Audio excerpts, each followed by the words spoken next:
તો આઝાદી પછી જે ગામમાં ક્યારે ચૂંટણી માટે મતદાનની જરૂર નથી પડી તેવું મહેસાણાનું ચાંદણકી ગામ આજે દેશ માટે એકતાનું પ્રતીક બન્યું છે। વડાપ્રધાન નરેન્દ્ર મોદીએ મન કી બાતમાં જેની વિશેષ નોંધ લીધી છે તેવા આ ગામની મુખ્ય ઓળખ અહીંનું સામુદાયિક રસોડું છે। અહીં વડીલોને માત્ર ભોજન જ નહીં પરંતુ પરિવાર જેવું સન્માન પીરસાય છે। ટેકનોલોજી અને સંસ્કારોના સમન્વય સાથે સામાજિક સમરસતાની નવી વ્યાખ્યા લખતા આ અનોખા ગામ વિશે ચાલો વિગતવાર જાણીએ।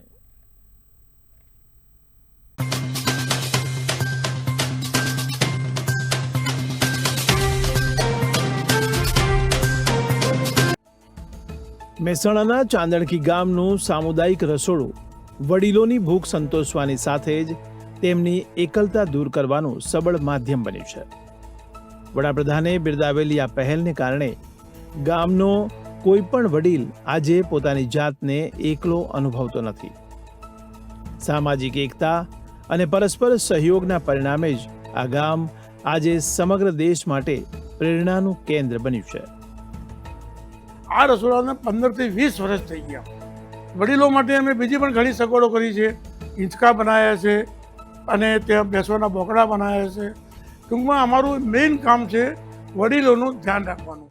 દરેકના ફાધર મધરનું ધ્યાન રાખવા માટે અમદાવાદથી પણ દર રવિવારે માણસ આવી શકે, 15 દાડે આવે, મહિને આવીને 2-3 દિવસ રહે અને ગામની અંદર બધાનો સહકાર હોવાથી આ ગામ બહુ સરસ ચાલે।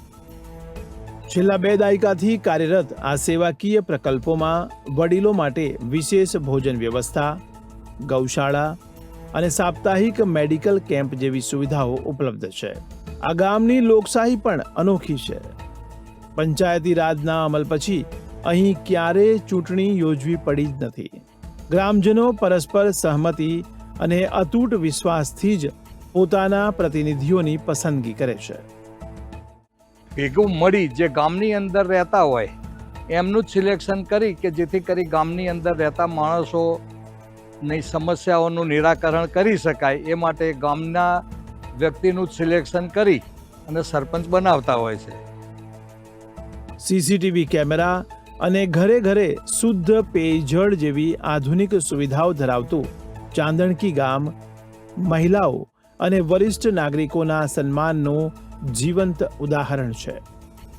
શ્રદ્ધા, શિસ્ત અને સામૂહિક વિકાસના મંત્ર સાથે આ નાનકડું ગામ ગ્રામીણ પરિવર્તન માટે ભારતનું સર્વશ્રેષ્ઠ મોડેલ સાબિત થયું છે। બ્યુરો રિપોર્ટ, બી ઇન્ડિયા।